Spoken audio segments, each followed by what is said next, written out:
Right, let's get some more on Manchester United now. We can speak live to United We Stand editor Andy Mitten. Andy, thanks very much for joining us this Monday morning. We just heard from Gary Neville there saying the defeat didn't come as a surprise and claiming the squad lacks quality. Do you agree with that assessment?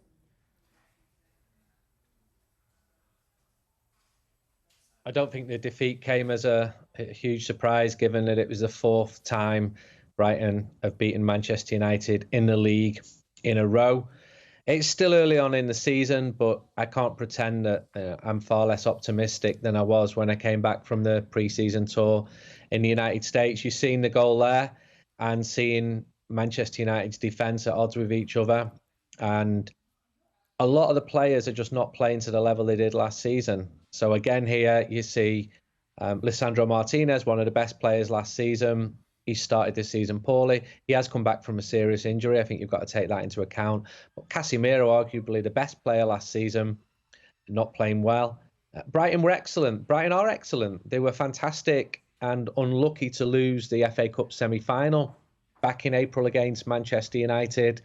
And we see all the statistics about how little their squad costs. We know how good the manager is. It's remarkable. I was at the Withdean Stadium 2012. If you'd have said to me on that day, Brighton and Hove Albion will be a Premier League team, let alone a force to be reckoned with, I wouldn't have believed you. But it's worrying for Manchester United. You can handle one defeat to Brighton, but United have been unconvincing in all the home games so far and lost both the away games in the league. And then there's a prospect of a trip to Bayern Munich on Wednesday.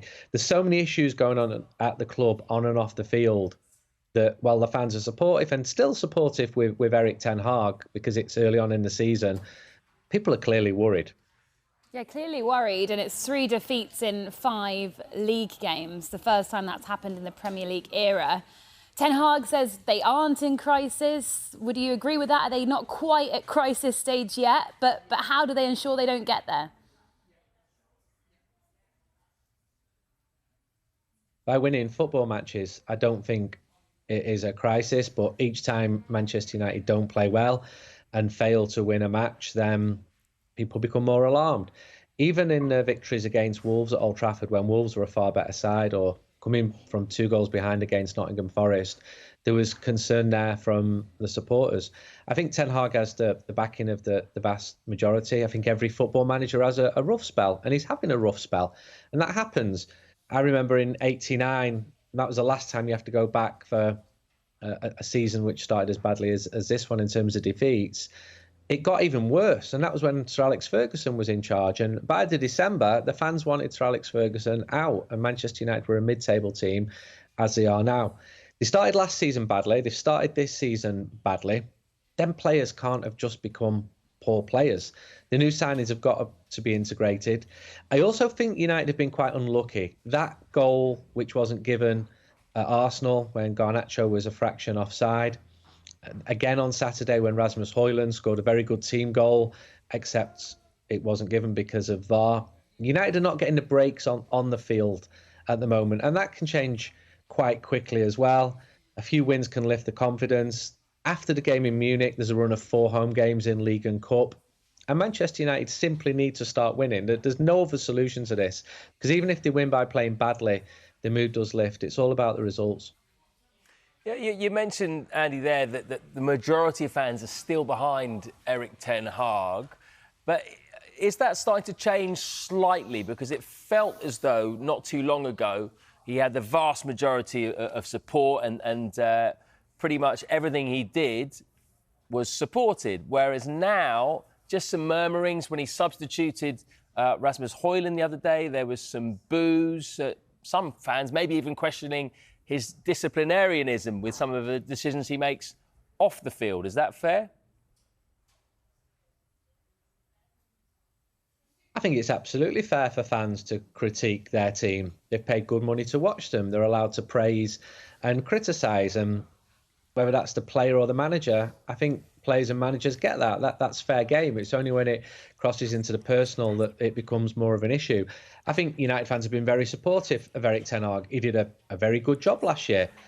From the team that he took over to finishing 3rd, to winning the League Cup, reaching an FA Cup final. There were some disappointments, but Old Trafford became a fortress again. And that defeat at Brighton was the first defeat in the league since Brighton at the start of last season. I think that fans can question Erik ten Hag. Absolutely. They can question his decisions. But, and I'm at the matches, I think fans remain very supportive of him. They know that he's not got an easy job, especially with all the stuff going on at the club for non-footballing reasons. That's very difficult for any human, let alone any football manager. But I think he's got most of his calls right. But football fans are passionate. They've got strong opinions and they're entitled to express those opinions. If Manchester United lose the next 4 matches, more people will come out and lose faith in Erik ten Hag. It's the same with football fans all over the world. They say you're 6 results away from being sacked.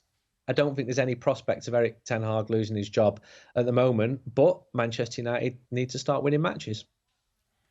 We can't speak to you without discussing the takeover situation. Do you think United can get back to where they expect to be with this hanging over them, or does that have to be sorted out first?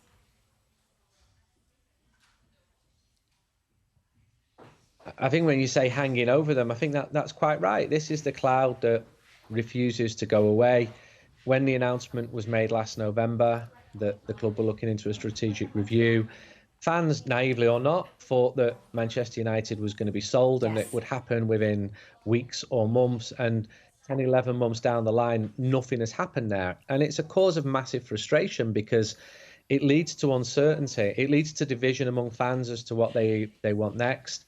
I don't think the Glazers are popular with any Manchester United fans. Equally, the team should have started better than they have done this season with the personnel that the manager's got, with the signings that have been made. And the issue of the takeover, if there's going to be one, because we don't even know whether that's going to happen, remains a prominent one at Manchester United. And if you mix into that how well some rivals are doing, I just think every United fan would agree.